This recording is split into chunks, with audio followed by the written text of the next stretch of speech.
Back to of the record. నలుగురు, yes, ఆ నలుగురు నాయకులు ధిక్కార స్వరాలు ఓ రేంజ్లో వినిపిస్తున్నారు. ఆ సౌండ్తో వాళ్ళున్న పార్టీలకు సైతం గూబ గుయ్యమంటోంది. తమ హాట్ కామెంట్స్తో, చేతలతో తెలంగాణ సమాజం మొత్తాన్ని తమ వైపు తిప్పుకుంటున్నారు. అధిష్టానాలకు కంట్లో నలుసులా నిత్య తలనొప్పిగా మారిన ఆ ప్రజాప్రతినిధులు ఎవరు? ఏంటి వాళ్ళ కథా కమామిషు? సొంత పార్టీ అగ్రనేతల్నే టార్గెట్ చేస్తాడు. కేంద్ర మంత్రి అయినా, రాష్ట్ర అధ్యక్షుడైనా ఆ నోటికి ఒక్కటే. మైండ్లో ఏదనిపిస్తే బ్లైండ్గా అదే మాట్లాడేస్తాడు. మేటర్ ఏదైనా సరే, మనకు సీక్రెట్స్ ఉండవు, అంతా ఓపెన్ అంటూ బహిరంగ వేదికల మీదే చర్చిస్తాడు. చివరకు రాష్ట్ర అధ్యక్ష పదవి కోసం నామినేషన్ వేయటానికి కూడా వెళ్లి అవకాశం దక్కక పార్టీకి రాజీనామా చేశారు ఎమ్మెల్యే రాజాసింగ్. అటు బీజేపీ కూడా ఇంతకాలం ఓపిగ్గా ఉండి ఇదే అదనుగా పార్టీ ఎమ్మెల్యే అని కూడా చూడకుండా వెంటనే రిజైన్ లెటర్ మీద స్టాంప్ వేసేసి చేతులు దులుపుకుంది. క్రమశిక్షణకు కేరాఫ్ అని చెప్పే పార్టీలో ధిక్కార స్వరం వినిపిస్తే ఏం జరుగుతుందో చేతల్లో చూపించింది బీజేపీ హైకమాండ్. ఎమ్మెల్యేగా ఉంటూ సొంత పార్టీ నేతల్ని తీవ్రస్థాయిలో విమర్శించిన రాజాసింగ్ ఎపిసోడ్కి అలా ఎండ్ కార్డ్ వేసేసింది కాషాయ పార్టీ ఢిల్లీ నాయకత్వం.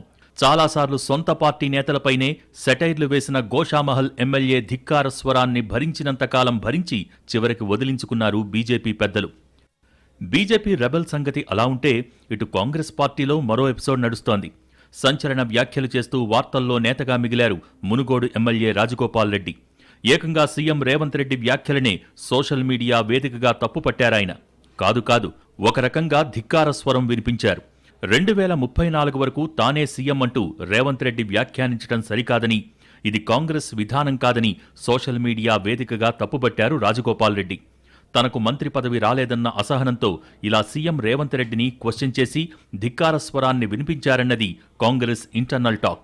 కానీ ఇక్కడే పార్టీలో గతానికి భిన్నమైన వాతావరణం కనిపించింది.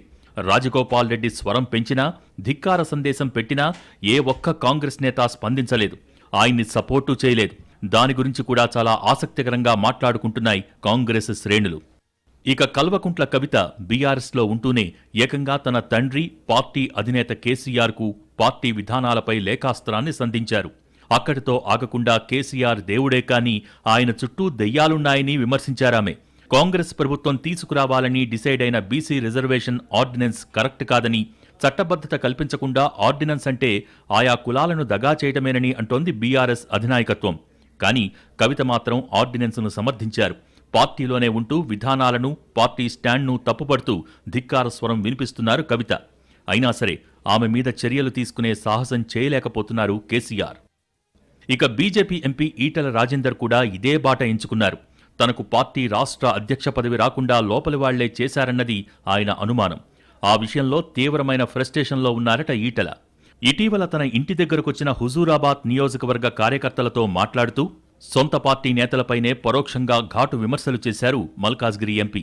ఆయన ప్రధానంగా కేంద్ర మంత్రి బండి సంజయ్ను టార్గెట్ చేశారు అన్నది రాజకీయ వర్గాల అభిప్రాయం. ఈ నలుగురు సాదాసీదా నేతలు కాదు.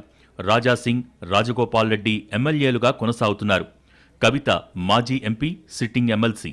Etela sitting MP. వీళ్లంతా పార్టీల ద్వారా సంక్రమించిన పదవుల్లో ఉంటూనే అవే పార్టీల మీదకి రాళ్లేయటం ఇప్పుడు తెలంగాణ పొలిటికల్ సర్కిల్స్లో హాట్ టాపిక్ అవుతోంది.